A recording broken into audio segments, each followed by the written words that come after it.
Hola, ¿qué tal están? Bienvenidos. Mi nombre es José Manuel López García, tutorial de Leibniz.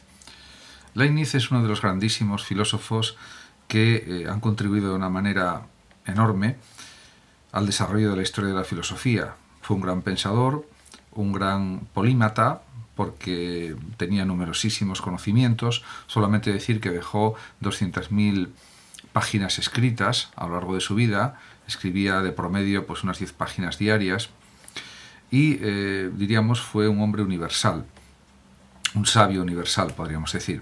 Nació en 1646 en Leipzig, en Alemania, y murió en 1716. Su padre era profesor de filosofía moral en la universidad. Estudió Leibniz filosofía, matemáticas y derecho. Tuvo una inteligencia precoz y extraordinariamente curiosa, podemos decir, y además también fue en cierta medida autodidacta, ya que poseía una amplísima información sobre todas las cuestiones posibles. Era un lector voraz, como se sabe. En 1667 fue nombrado consejero de la corte del elector de Maguncia y a partir de entonces desarrolló una intensa actividad política, siempre unida a sus trabajos políticos, científicos y filosóficos. Los viajes, además, le permiten tomar contacto con científicos y filósofos notables como Bernoulli y otros. En 1676 descubre el cálculo infinitesimal, algo más tarde que Newton, pero independientemente de Newton, lo cual daría lugar a una famosísima polémica sobre la prioridad del hallazgo.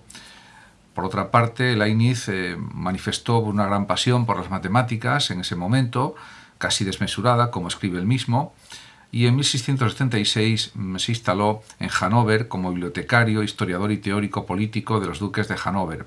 Su actividad política, pues podemos decir que fue intensa, aunque tuvo poco éxito, ya que intentó reunificar las iglesias cristianas, las protestantes y las católicas, pero no lo logró. También quiso crear una especie de república de las ciencias con todos los sabios de Europa. Fundó en Berlín la Sociedad de las Ciencias. También intentó crear una alianza entre todos los estados europeos. Tomó contacto, por ejemplo, con Luis XIV y Pedro el Grande de Rusia. Simultáneamente trabajó en el ingente proyecto de una historia de la Casa de Hannover y se dedicó a estudios de filosofía, matemáticas, mecánica, geología, política, derecho, etc. Los últimos años de su vida fueron desgraciados, ya que el duque Jorge Luis, que sería nombrado rey de Inglaterra en 1714, le prohibió salir de Hannover, exigiéndole que se dedicase exclusivamente a su labor de historiador. Así moriría poco después, en 1716, el hombre que había soñado con la unidad política y religiosa de Europa y también con la reunificación de todas las ciencias. Leibniz, como ya comenté al principio, publicó una enorme cantidad de escritos de todo tipo, pero solo escribió dos obras filosóficas importantes: Nuevos ensayos sobre el entendimiento humano, que es una réplica a la obra de Locke, publicada en 1765, la de Leibniz, y Ensayos de Teodicea, del año 1710. También, por supuesto, hubo otras obras importantes, opúsculos, podríamos decir, como Discurso de Metafísica, de 1686, y Monadología, de 1714. Diríamos que las obras y la filosofía de Leibniz se encuadran dentro de un claro racionalismo filosófico. Leibniz podemos afirmar que es un irenista que busca la paz, un nuevo orden que se basa en la idea de armonía, ya que los intereses contrapuestos pueden complementarse y la solidaridad es posible desde la perspectiva de Leibniz. Además, sus escritos teológicos son un intento de encontrar los puntos de coincidencia entre las diversas confesiones cristianas, algo que ya expliqué anteriormente, y que también su filosofía pretende adquirir un cierto carácter armónico. En este sentido, pues él utiliza a veces la metáfora del reloj divino, que recibe una nueva significación. Por ejemplo, él dice que este maravilloso orden resulta del hecho de que la naturaleza es el reloj de Dios, escribe Leibniz. Como filósofo racionalista que es, Leibniz utilizó un método que tiene, por tanto, carácter deductivo matemático. Sin embargo, la matematización de su pensamiento, que aparece en su libro de Arte Combinatoria, una de sus primeras obras, pues pretende analizar los términos complejos hasta llegar a los términos más simples e indefinibles. Es lo que sería lo que él denomina un lenguaje universal o característica universalis, que al ser utilizado según reglas deductivas claras impediría la aparición de teorías rivales. Por otra parte, Leibniz ambiciona, al igual que Descartes y Spinoza, una unificación de todas las ciencias. Esta intención es evidente y porque la finalidad de Leibniz es que se unifiquen los espíritus a través de la unificación de las ciencias. En este sentido, él entiende que, por ejemplo, la existencia de las ideas innatas podría considerarse de este modo. Estas ideas son como las semillas que permitirán un acuerdo fundamental entre los hombres. El pensamiento leibniziano es en buena medida un pensamiento ecléctico, en el sentido de que busca las mejores soluciones a los distintos problemas que aparecen en el ámbito del pensamiento, de la filosofía, del conocimiento. Y si critica en parte a Descartes y a Spinoza, es para, diríamos que, desechar aquello que le parece exagerado o extremoso en sus doctrinas, de tal modo que sea posible una síntesis o una conciliación entre escolástica y cartesianismo.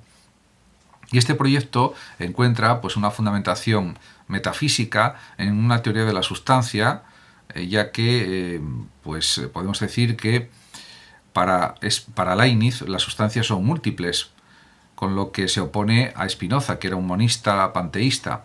Pero entre ellas, entre estas sustancias múltiples, reina, según Leibniz, una armonía preestablecida. En este sentido, la cuestión de la multiplicidad en filosofía también es tratada por Leibniz.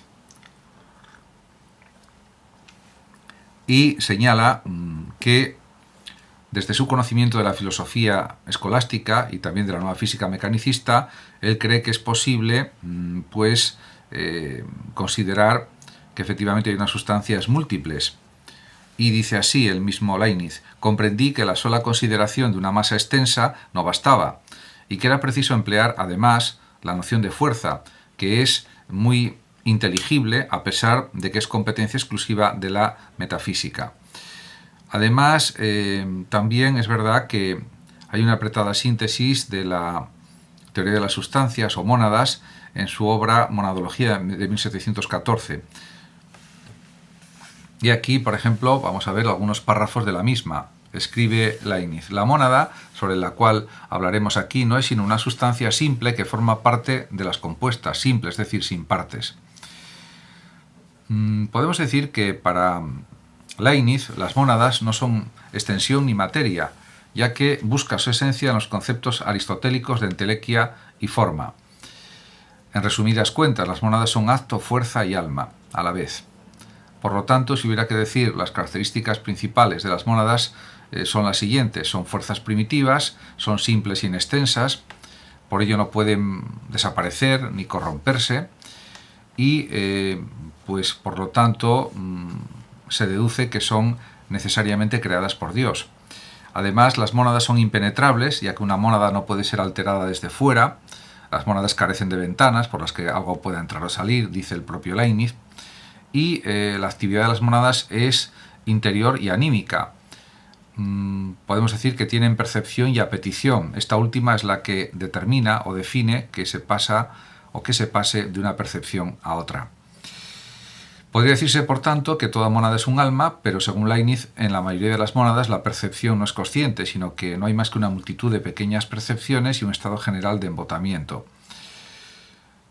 En el hombre está claro que, a diferencia de los animales, existen la razón y la autoconciencia, por lo que ya se puede hablar de espíritu y de yo, cosa que no se puede hacer en el caso de los animales, que, aunque ya tienen conciencia también, según Leibniz, percepción consciente o percepción y sensación y memoria, pues no tienen espíritu ni son un yo definido, cada animal. La doctrina de la mónada anula, por tanto, la distinción cartesiana entre extensión y pensamiento, pero también crea, por otra parte, una multiplicidad infinita en el universo, ya que, según Leibniz, hay multiplicidad de sustancias compuestas y a su vez cada una de ellas se compone de otras sustancias, podríamos decir. Realmente, otra de las ideas fundamentales del sistema filosófico leibniziano es la armonía. ya que considera Leibniz que este mundo de multiplicidad ha sido creado por Dios, no es un mundo necesario, en esto discrepa del planteamiento panteísta y monista de Spinoza, y para Leibniz es uno de los mundos posibles que la mente divina concibe. Podemos pensar también por qué existe precisamente este mundo y no otro, pero por el principio de conveniencia o de elección de lo mejor, pues entre todos los mundos posibles, según Leibniz, Dios ha elegido a este, el que tenemos, que es el mejor. Y la presencia del mal puede entenderse o comprenderse como una verdadera objeción contra la bondad del Creador, del mejor de los mundos posibles. Estuvo la obra, creó Voltaire su famoso escrito Cándido, que es una crítica tremenda a este optimismo metafísico y ontológico de Leibniz. De todas maneras, el pensador alemán considera que en un mundo así, el más perfecto, el mejor de los mundos posibles, debe reinar la armonía más perfecta. En este sentido, para él todas las cosas están unidas las unas a las otras en la medida en que cada mónada es como un espejo viviente y perpetuo del universo. Además, Leibniz señala que aunque las mónadas no puedan actuar directamente unas sobre otras, todo sucede en un orden perfecto, puesto que Dios, al que él denomina el gran relojero, ha sincronizado todos los movimientos y pensamientos del mundo en una armonía preestablecida. Esta metáfora de la sincronización de los seres procede de Geulincx, otro pensador de la época. En definitiva, el racionalismo leibniziano pues es original. Diríamos que una de las mejores virtudes de Leibniz es que es un pensador que se interesa por la matemática, por el derecho, tiene escritos prácticamente todas las ramas del conocimiento, y eso también le hace tener una mayor repercusión tanto en su época como posteriormente. Muchas gracias a todos por su atención, saludos como siempre a los oyentes de Radio Sofando de México, y por último decir que los que lo deseen pueden compartir este vídeo en sus redes sociales, darle like o suscribirse a mi canal de YouTube. Hasta siempre.